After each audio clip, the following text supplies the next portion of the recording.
Good evening and welcome to Poland Daily. I'm Nicholas Richardson and this is the news. Today in Parliament there was a heated debate with an unexpected ending.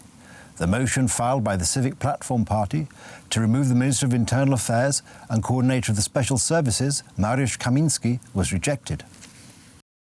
For the last 5 years, Minister Mariusz Kamiński has consistently thrown out experienced agents. He has consistently destroyed Polish counterintelligence. He consistently implements a plan that only our enemies abroad can enjoy. The left will do everything it takes to make you responsible for any incident you dipped your fingers in. We will hold you to account for every penny, every wrongful decision and every investigation.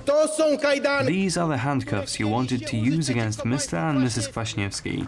They will sooner or later be put on people who have broken the law in one case or another. Today there is no supervision over the special services of the state, which, as a result, will lead to defenselessness. Poland will be weakened and, as a result, in the absence of a national community, may always lead to the collapse of the state, the breakdown of the nation and disaster. Only this time, the defeat will be felt by all citizens. Those handcuffs which were presented by Mr. GAWKOWSKI, I really hoped to see those communists, post-communists, walk out in handcuffs. Many people counted on it. Where is all of that? You're not achieving anything, and that is the problem. When I took over the supervision of the Polish Special Services in 2015, there were still 500 former communist security service officers in their ranks. Today, there is not a single one. In this, not merely symbolic way, we finally broke the bond between the Polish Special Services and the Communist Security Service. Today, the basic task of the Polish Special Services is to defend the independence of our country and the safety of its citizens. At this moment, I would like to thank all officers for what you do for Poland and for the Poles. Thank you very much.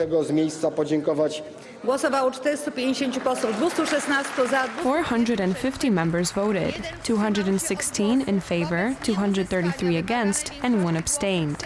Due to the failure to obtain the required majority of votes, the Sejm rejected the motion to express a vote of no confidence in Minister Mariusz Kamiński.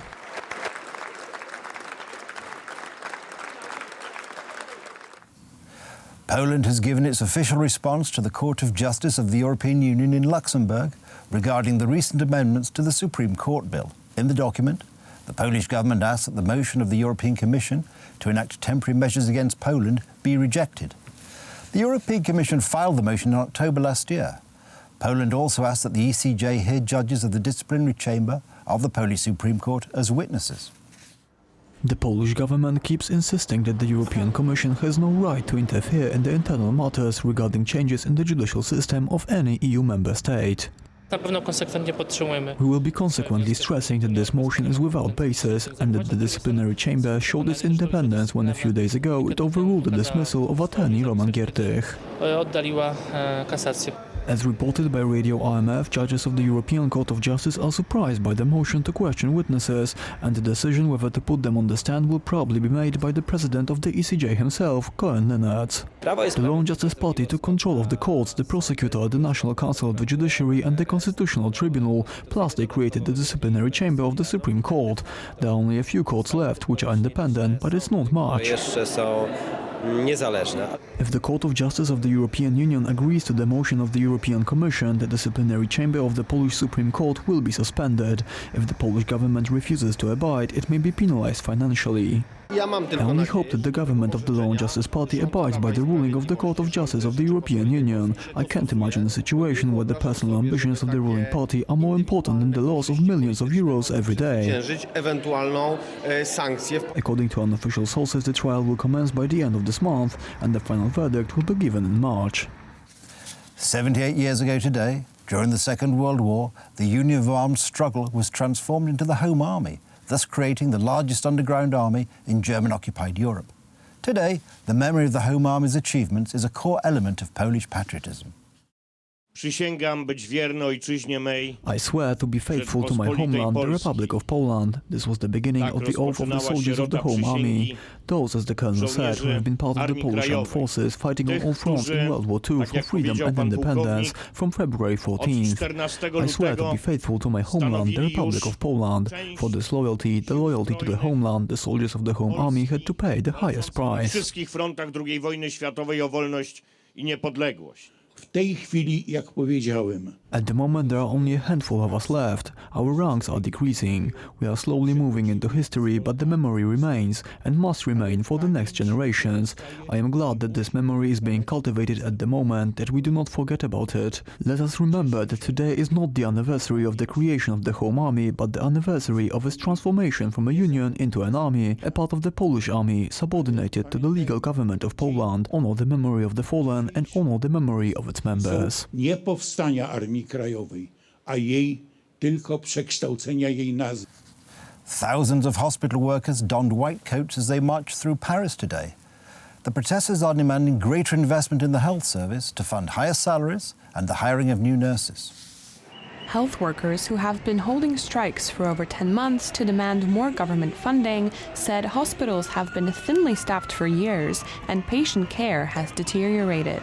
Manuela DURINGON, a nurse who works night shifts at a hospital just outside Paris, called out French Health Minister Agnès Buzyn.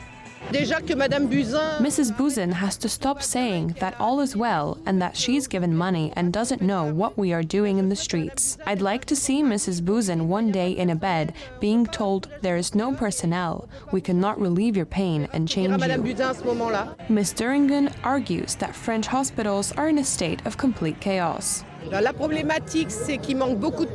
problems are that there is a big lack of personnel, closing of hospital beds which results in the transfer of patients to other hospitals, hours of waiting in emergency rooms and bad care of patients. France will absorb 10 billion euros of public hospital debt. The government announced in November 2019 part of emergency measures aimed at ending the months of street protests by fed-up doctors and nurses, but it remains to be seen whether it will be enough to convince the protesters to stop the strikes. That's the news. Thank you for watching. Stay with us for the weather, Poland Daily Business and more programmes. But from me, it's have a good night and a better tomorrow.